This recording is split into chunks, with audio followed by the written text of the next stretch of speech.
Hi everybody, thanks for joining me for another Supplement Sunderday. That's what we're doing. All right, so today I again invite you to join me in learning stuff they didn't teach me in pharmacy school. If you notice my little jewelry here, this is a microphone piece that is hopefully going to give you a little bit better quality in the audio, so let me know what you think. Okay, let's get going. Supplement Sunderday, rhodiola. It's just fun to say, right? So let's just get down to it. Rhodiola is our supplement for the day.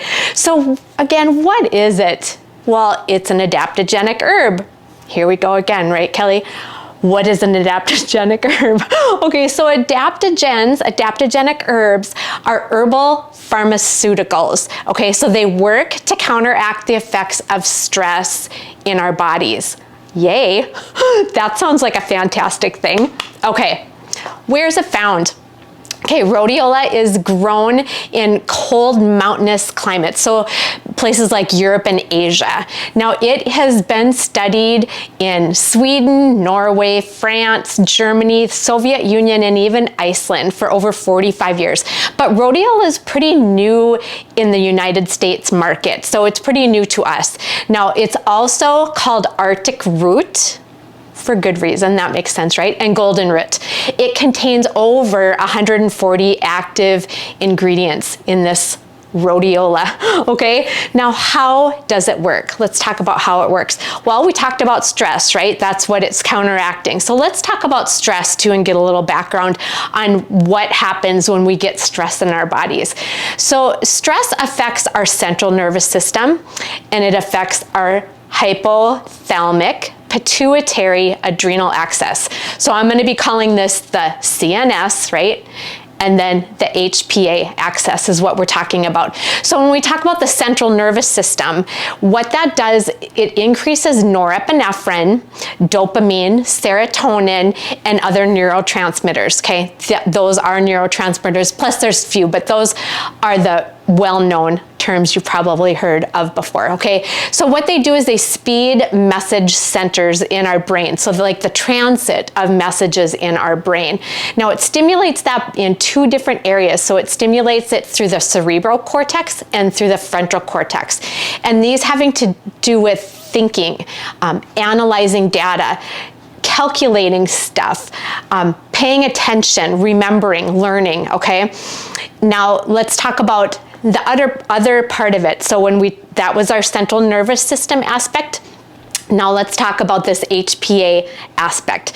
So in that arena, what it does, it boosts acetylcholine, which is also a neurotransmitter. But that has to do more with memory, so memory retrieval and just preventing memory loss in general. And also this HPA axis has to do with the limbic system. So that is to do with emotion and mood, okay? So that is how it's working on stress. Do you see what I'm talking about? So things like memory, information processing, emotion and mood obviously is a big one, but analyzing, calculating these things that are all affecting our thought processes, okay?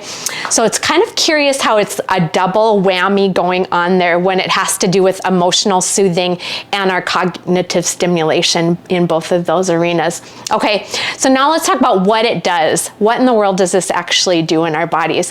Well, a number of things, okay? Some proven, some speculative, kind of like what we talked about last week as well. So decreasing stress, decreasing fatigue, decreasing depression. I kind of lump those three together just because they all kind of tie off one another, right? And work off one another.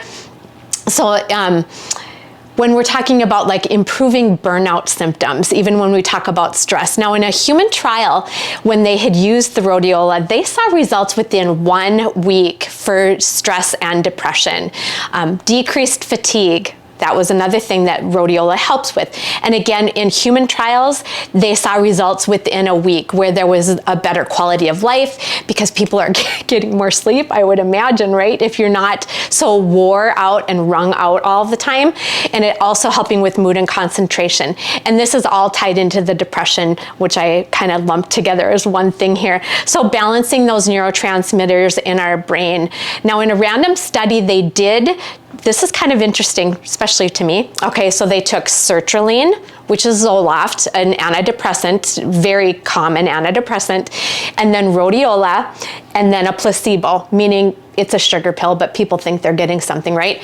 And they did this test, and they found that yes, sertraline, people did get greater effects from the sertraline. However, here's the however, the rhodiola gave effects as well, but less side effects, and it was actually a better tolerated product.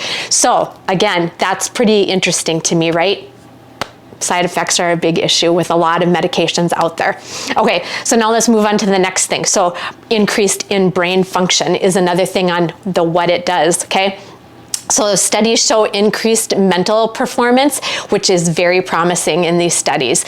Next thing, increased exercise performance. So things like decreased physical and mental fatigue, increased antioxidant activity in the bodies. Now here's the fun fact in all this. There was research done in an Olympic level cross-country skiing team or whatever, okay?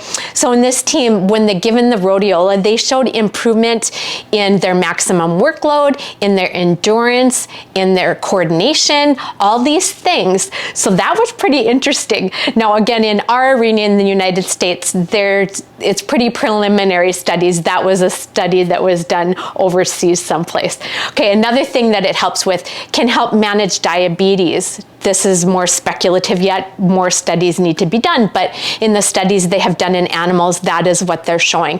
The other thing is anti-cancer properties. Again, in animal studies, very promising.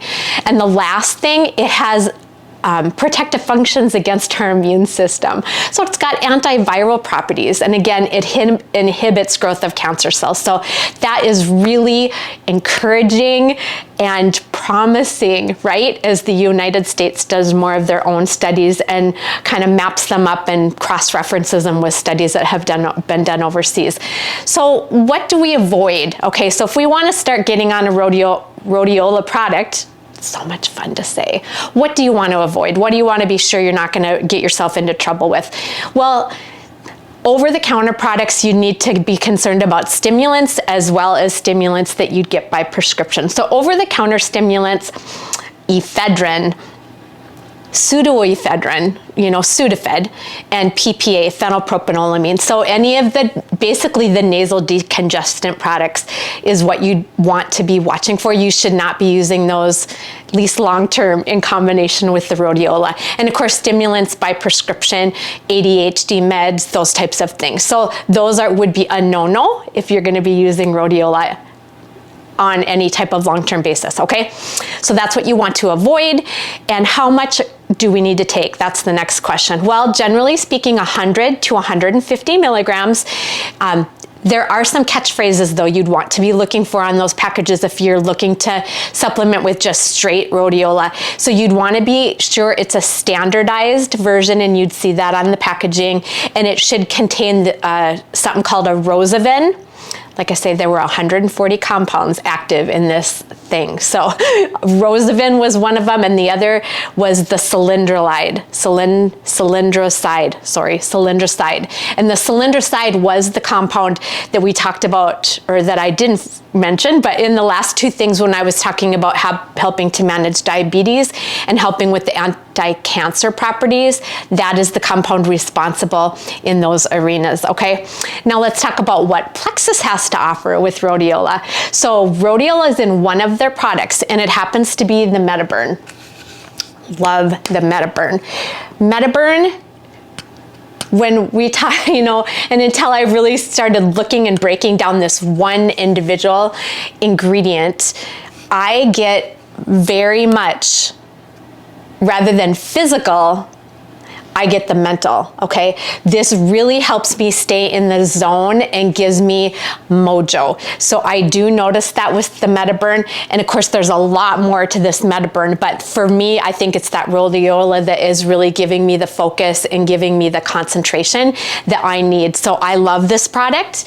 It is great. And again, if you have got any questions on the Metaburn or anything else Plexus related, don't ever hesitate to reach out to myself or anybody on our team, we'd be happy to help you out and figure out the best regimen for what you are looking to fix naturally with plant-based supplements.